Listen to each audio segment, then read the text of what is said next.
교과서에 충실한 교과 토의, 여디디아의 교충교토 시간입니다. 오늘은 어두운 밤의 별처럼 빛나라 라는 제목으로 제5과 교과 토의를 진행하겠습니다. 여러분 교과서와 성경책을 미리 준비해 주시기 바랍니다. 오늘 연구 범위입니다. 빌립보서 2장 12에서 30절, 로마서 3장 23, 24절, 로마서 5장 8절, 디모데후서 4장 6절, 고린도전서 4장 17절, 디모데후서 4장 21, 13절입니다. 누가복음 7장 2절입니다. 연구 범위 성경 본문을 꼭 펴서 읽어주시기 바랍니다. 기억절입니다. 모든 일을 원망과 시비가 없이 하라. 이는 너희가 흠이 없고 순전하여 어그러지고 거스르는 세대 가운데서 하나님의 흠 없는 자녀로 세상에서 그들 가운데 빛들로 나타내며. 빌립보 2장 14, 15절입니다. 우리 기억절 노래 들으시고 이어서 말씀 연구를 진행하겠습니다. 일기 5과 모든 일을 원망과 시비가 없이 하라. 이는 너희가 흠이 없고 순전하여 어그러지고 거스르는 세대 가운데서 하나님의 흠 없는 자녀로 세상에서 그들 가운데 빛들로 나타내며. 빌립보서 2장 14, 15절.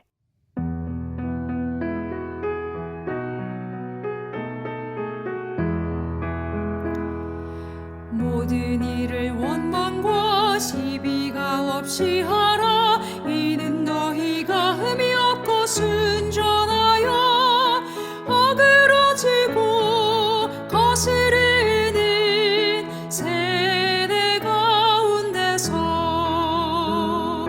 하나님의 흠 없는 자녀로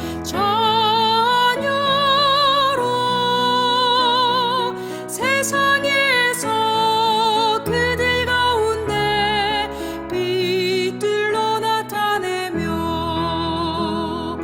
빌립보서 2장 14, 15절.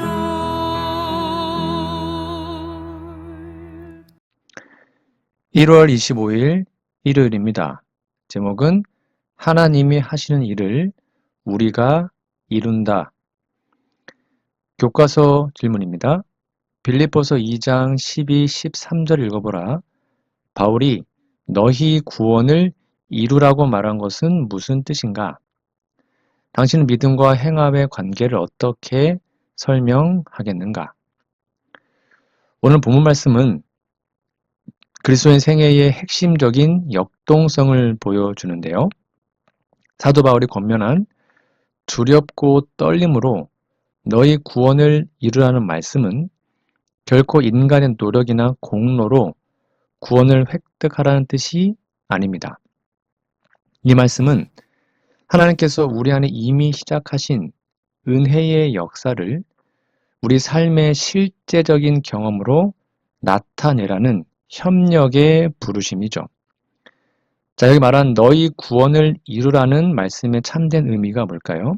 이 바울이 사용한 이루라라는 단어는요, 이미 주어진 것을 완성하다 혹은 결실을 보게 하다는 의미를 담고 있습니다.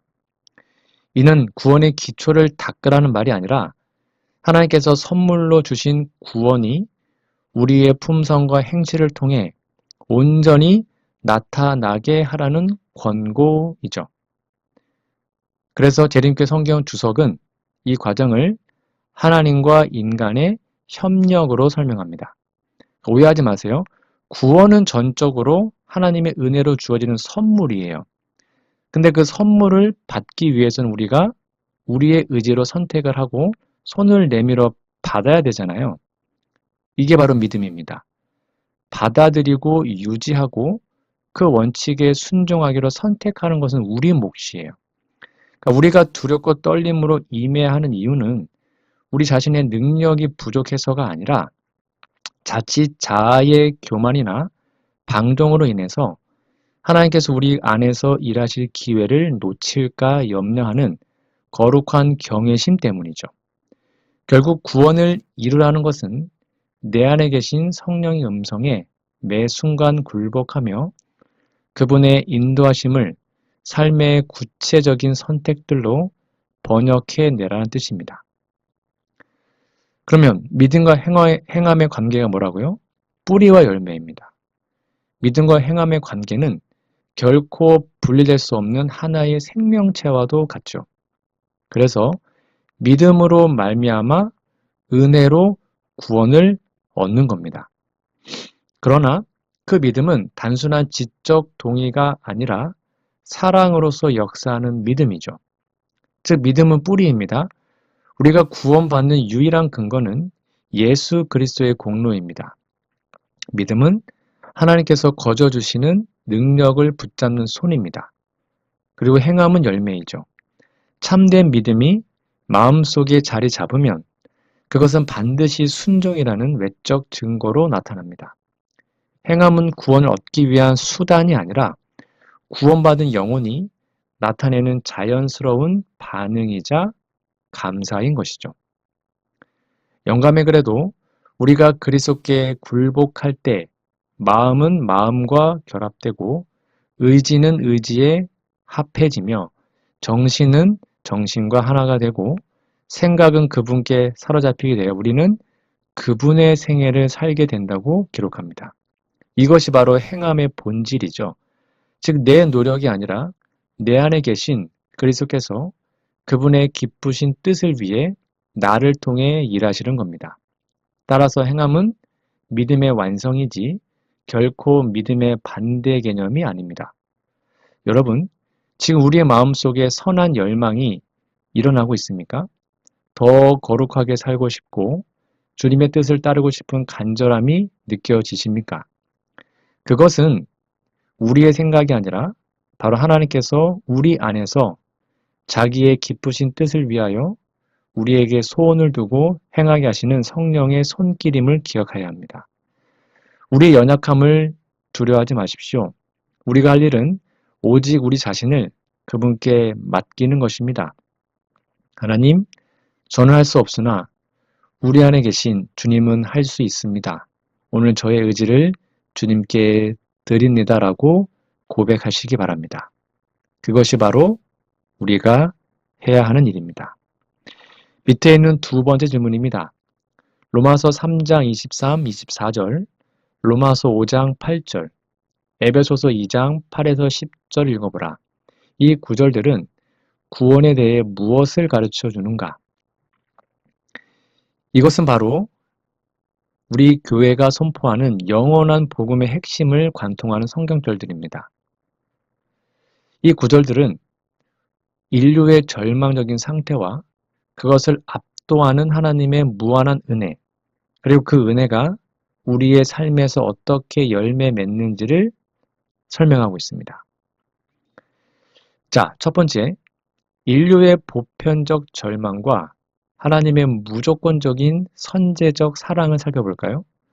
로마서 3장 23절에 보면 모든 사람이 죄를 범하였음에 하나님의 영광이 이르지 못하더니라고 선언하며 인류의 영적 파산을 고발합니다.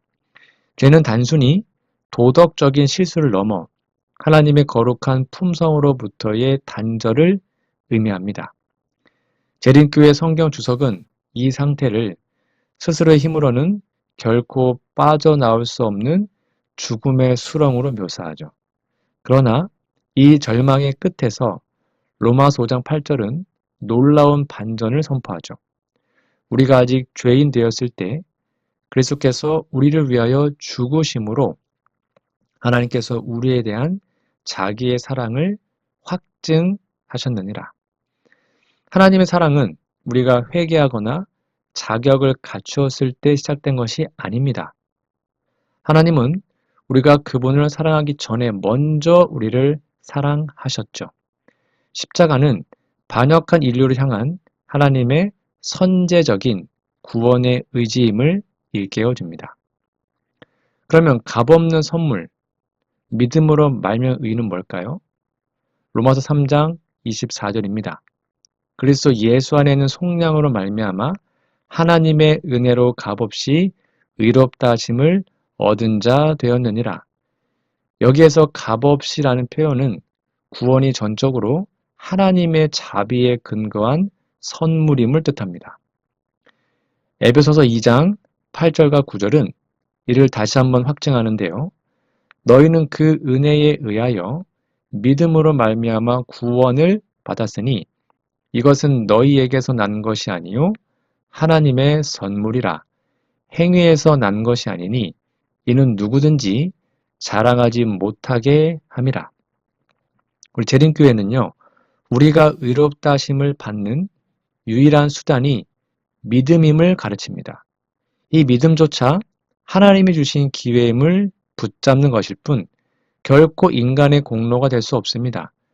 율법의 행위로는 결코 거룩한 하나님의 표준에 도달할 수 없기에 우리는 오직 예수 그리스도의 완전한 순종과 대속의 공로를 덧입어야만 하는 겁니다. 자, 그러면 구원의 목적은 뭐죠? 선한 일을 위해 창조된 새 피조물, 바로 우리가 그렇게 살아가는 겁니다. 많은 사람들이 에베소서 2장 8절 9절에서 멈추지만 10절은 구원의 목적을 명시합니다. 우리는 그의 만드신 바라 그리스도 예수 안에서 선한 일을 위하여 지으심을 받은 자니 이 일은 하나님이 전에 예비하사 우리로 그 가운데서 행하게 하려 하심이니라. 우리는 선한 일을 해서 구원받는 것이 아니라 선한 일을 하기 위해 구원받았습니다. 이것이 바로 성화의 과정이죠. 자, 은혜로 침례를 받고 그리스도와 연합한 영혼은 성령의 능력으로 하나님의 율법과 조화되는 삶을 살게 됩니다. 그래서 영감의 글에는 참된 믿음은 반드시 순종의 열매를 맺는다고 말합니다. 즉 구원은 단순히 지옥에서 건짐받은 형벌의 면제가 아니라 우리를 죄의 지배에서 해방시켜 하나님의 거룩한 뜻을 행하는 새로운 존재로 재창조하는 것입니다. 여러분 그러니까 십자가 앞에 한번 서보세요. 그곳에는 우리의 죄가 얼마나 깊은지 그리고 그 죄보다 하나님의 사랑이 얼마나 더 깊은지를 동시에 알 수 있습니다. 혹시 모든 사람이 죄를 범했다라는 성경의 선언 앞에 절망하고 있습니까? 내가 과연 구원받을 수 있을까? 라는 그 불안이 혹시 우리 마음을 짓누르고 있나요? 그러나 혹 그렇다 하더라도 절망하지 마십시오. 우리가 아직 죄인 되었을 때 하나님께서는 이미 우리를 위해 가장 소중한 아들을 내어 주셨습니다. 구원은 우리가 지불해야 할 대가가 아니라 이미 지불된 대가를 감사함으로 수락하는 것입니다. 그러므로 이 놀라운 은혜에 우리의 마음을 온전히 열고 하나님을 진정으로 믿게 되기를 간절히 바랍니다. 1월 26일 월요일입니다. 제목은 어두운 세상의 빛. 자, 교과서 질문입니다. 빌립보 2장 15, 16절 읽어보라. 바울은 하나님의 자녀인 우리가 어떻게 되어야 하고 무엇을 해야 한다고 말하는가? 오늘 본문에서 사도 바울은 흑암에 쌓인 세상 속에 하나님의 자녀들이 지녀야 할 고결한 품성과 그들이 수행해야 할 영광스러운 사명에 대해서 역설하고 있습니다. 우리가 되어야 할 모습은 뭘까요?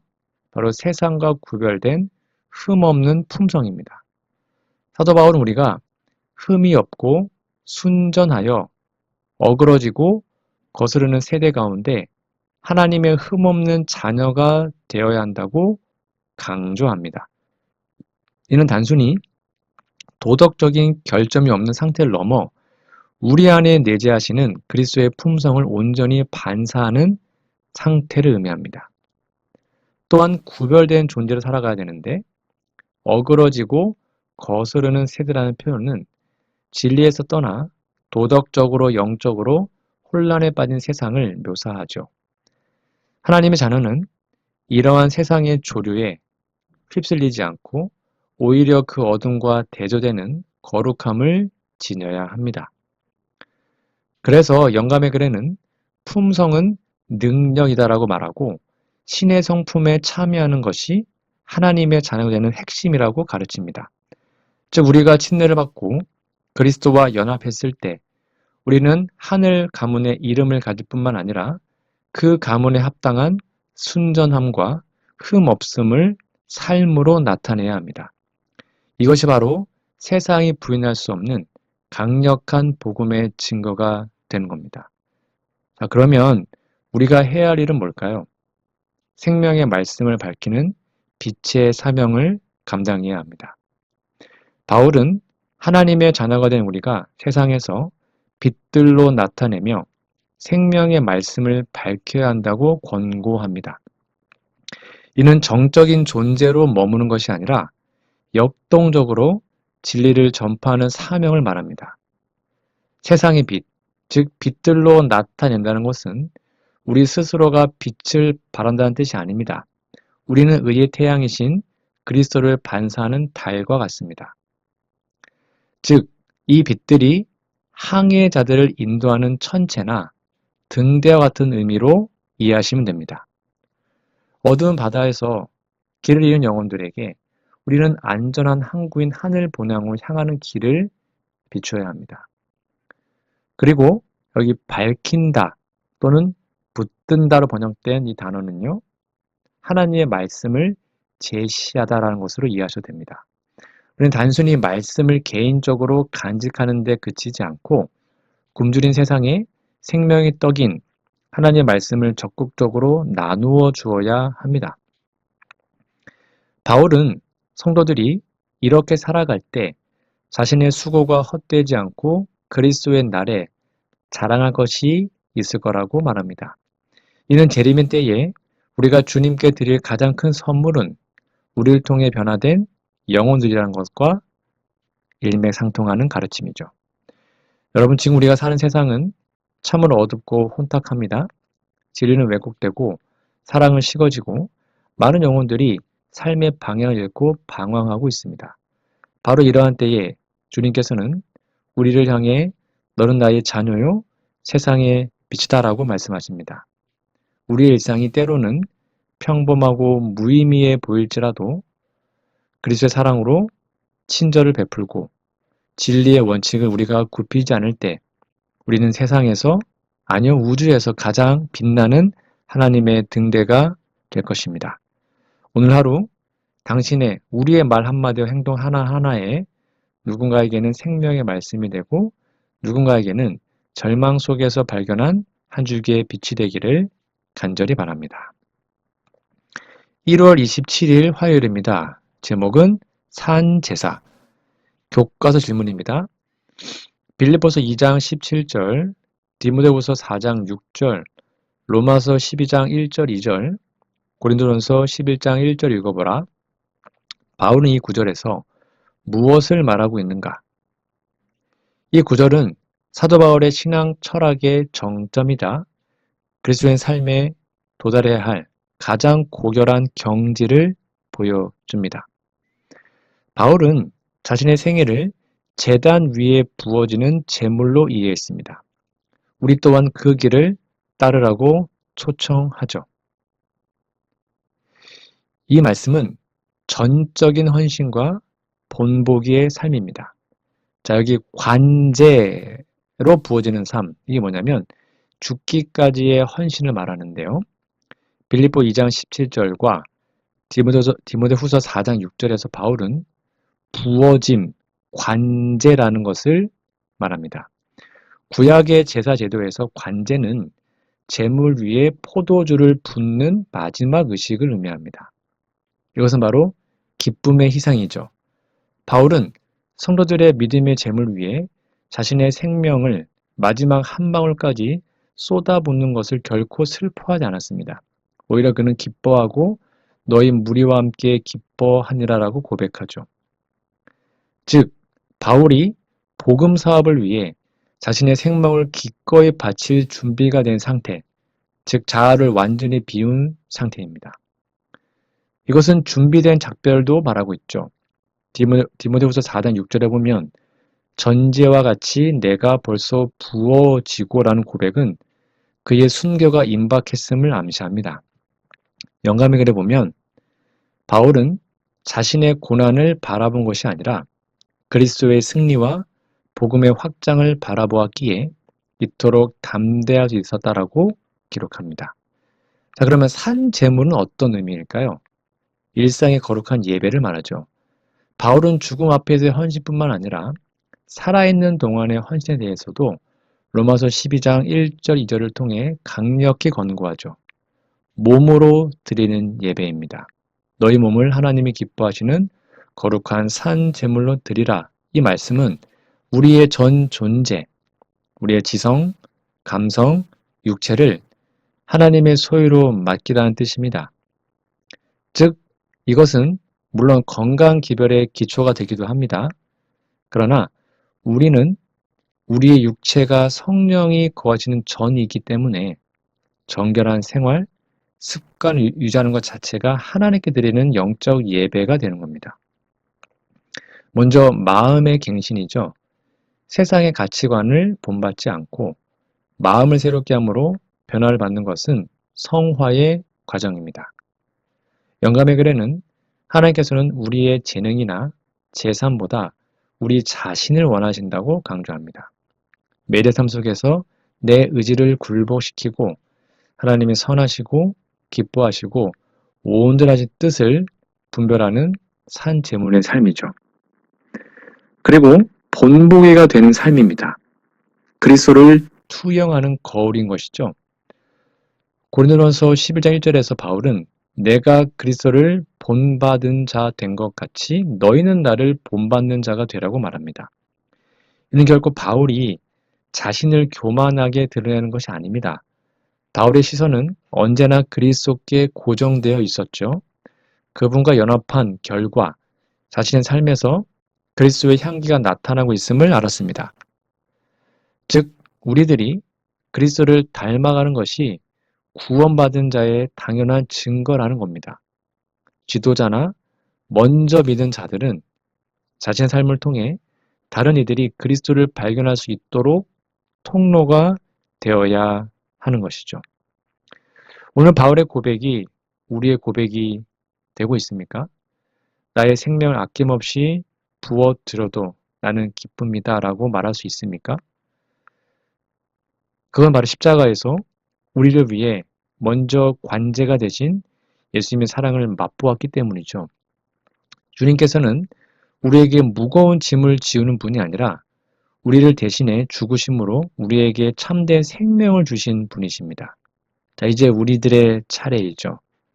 아침 눈 뜬 때마다 주님, 오늘 하루 우리의 몸과 마음을 주님께 기뻐하시는 산 제물로 드립니다.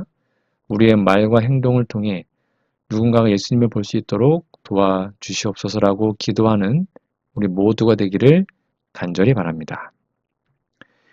1월 28일 수요일입니다. 제목은 연단된 성품.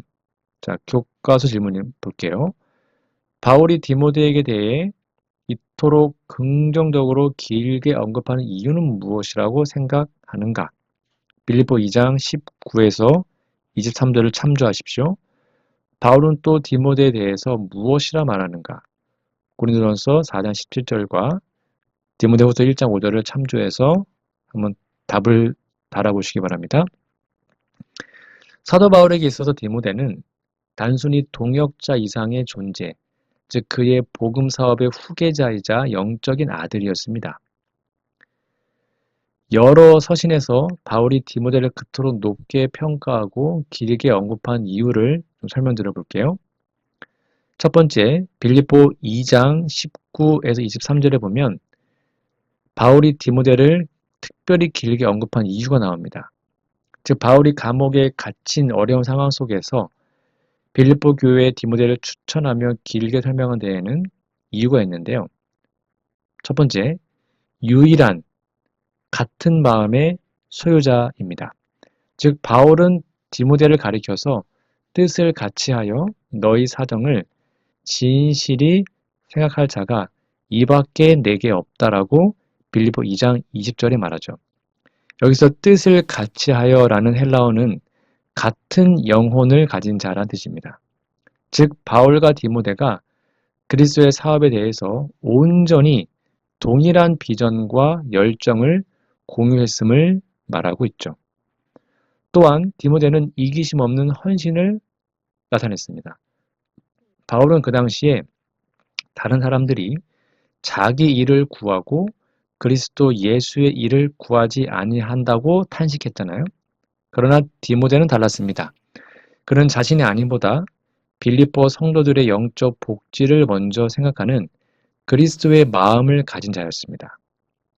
또한 검증된 연단과 부자 관계로 이해하시면 됩니다.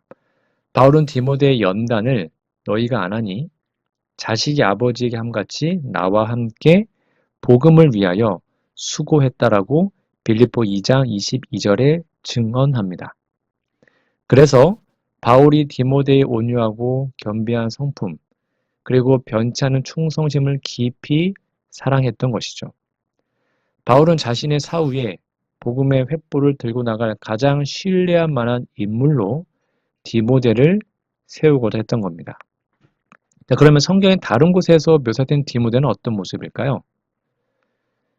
고린도전서 4장 17절에 보면 신실한 대리자라고 나와 있습니다. 내가 주 안에서 내 사랑하고 신실한 아들 디모데를 보냈으니 그가 너희로 하여금 그리스도 예수 안에서 나의 행사 곧 내가 각처 각 교회에서 가르치는 것을 생각나게 하리라. 여러분 바울은 디모데를 자신의 가르침을 가장 정확하게 구현하고 전달할 수 있는 신실한 아들로 신뢰했습니다. 엄청나지 않습니까? 디모데는 단순히 지식을 전하는 자가 아니라 바울의 삶과 신앙의 발자취를 그대로 보여줄 수 있는 거울과 같은 존재였죠. 즉, 디모데를 만나면 곧 바울을 만난 것과 같다는 겁니다. 또한 디모데후서 1장 5절에 보면 거짓 없는 믿음의 뿌리가 있었거든요. 이는 내 속에 거짓이 없는 믿음이 있음을 생각함이라. 이 믿음은 먼저 내 외조모 로이스와 내 어머니 유니게 속에 있더니 내 속에도 있는 줄을 확신하노라. 바울은 디모데의 신앙이 갑자기 생겨난 것이 아니라 경건한 가정교육을 통해 대를 이어 내려온 거짓 없는 믿음임을 강조합니다.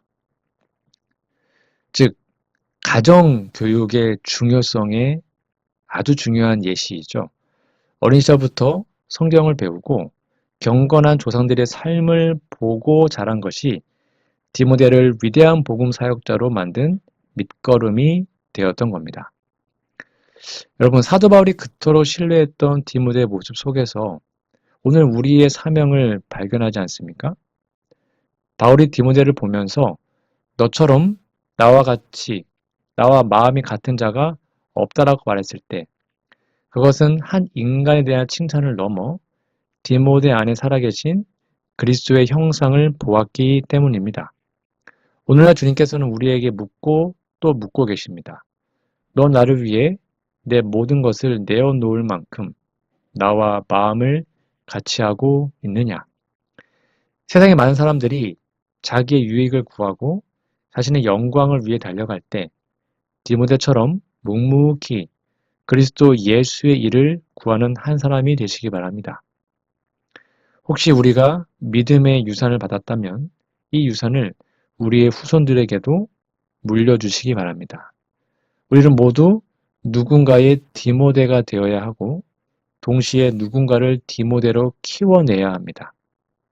그래서 예수님이 이 땅에 다시 오실 때 주님, 제가 이 아들과 함께 내 자녀와 함께 주님의 복음을 위해 수고했습니다.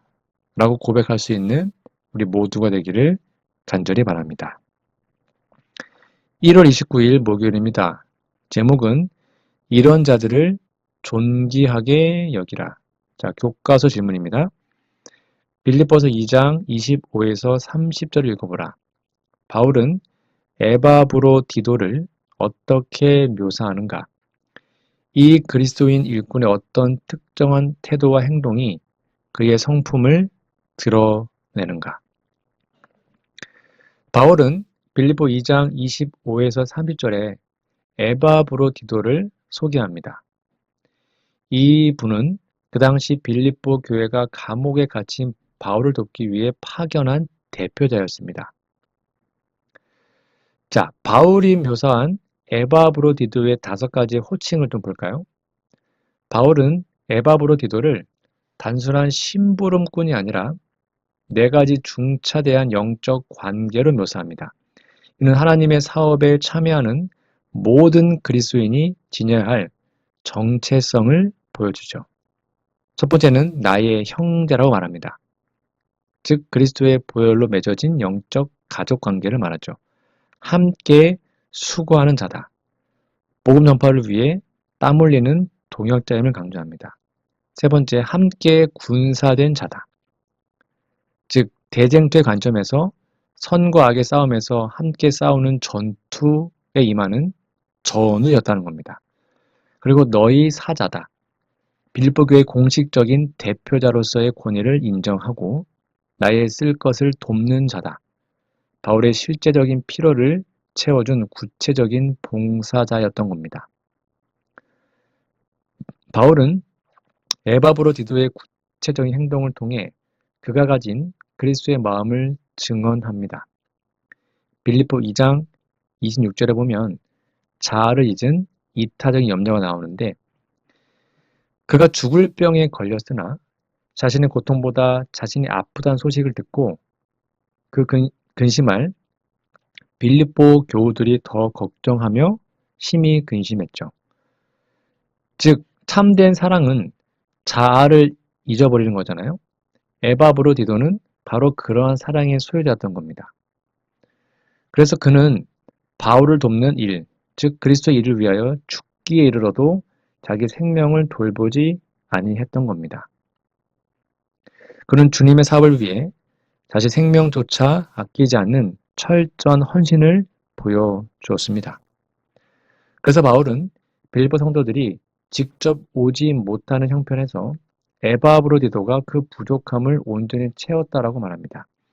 이는 단순히 물건을 전달하는 어떠한 자를 넘어서 교회의 사랑을 바울에게 실제적인 온기로 전달하는 통로가 되었던 겁니다.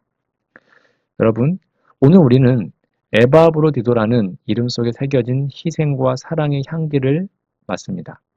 그는 화려한 설교자나 기적을 행하는 사도는 아니었어요. 그러나 그는 병든 몸을 이끌고서라도 형제를 돕고 자신 아픔보다 타인의 슬픔을 먼저 돌아본 참된 그리스도인이었습니다. 오늘날 우리 교회 안에도 이러한 에바브로디도가 필요합니다.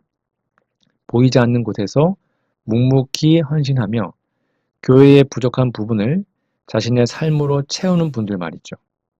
혹시 우리의 몸이 약해져 있습니까? 혹시 우리의 봉사가 아무도 알아주지 않는 것 같아서 외로우신가요? 하나님께서는 에바브로디도의 병든 육체와 그가 감수한 위험을 모두 지켜보셨고 바울을 통해 그를 존귀 여기라고 명령하셨습니다. 그리스도의 일을 위하여 죽기에 이르러도 자기 생명을 돌보지 아니했던 그 고결한 정신이 우리 가슴에도 불타오르기를 소망합니다. 그래서 주님 다시 오시는 날 우리 모두가 서로의 손을 잡고 우리는 함께 수고한 형제요 함께 싸운 군사였습니다 라고 고백하는 우리 모두가 되기를 간절히 바랍니다. 오늘은 제5과 어두운 밤의 별처럼 빛나라 라는 제목으로 우리 교과 연구를 진행하였습니다. 여러분 연구 범위 성경 본문을 여러 번 꼭 읽어주시고 기억절도 외워주시면 감사하겠습니다. 다음 주에는요. 제6과 오직 그리스도 안에 있는 확신이란 제목으로 우리 교과 연구를 진행하겠습니다. 다음 주까지 건강하시고요. 우리 기도하고 오는 모든 공부를 마치겠습니다. 하늘에 계신 아버지, 하나님의 하시는 일을 우리가 이룰 수 있기를 원합니다. 우리의 악한 본성이 시시로 시험하지만 우리 가운데 역사하셔서 마음을 변화시켜 주시고 그 일에 순종할 수 있게 하셔서 예비하신 놀라운 구원의 은혜에 참여하게 도와주옵소서. 빛이 없는 세상에 거하다가 어느새 주님의 빛과 멀어진 삶을 보며 다시 주님을 바라봅니다. 익숙해진 것들 하나 둘 내려놓고 주님의 나라를 바라보며 살기 원하오니 우리 마음에 빛을 비추어 주셔서 세상의 빛으로 살도록 도와주시옵소서. 하늘의 빛과 은혜를 주시고 영원한 소망을 주신 예수님의 사랑과 고귀한 희생에 감사드립니다.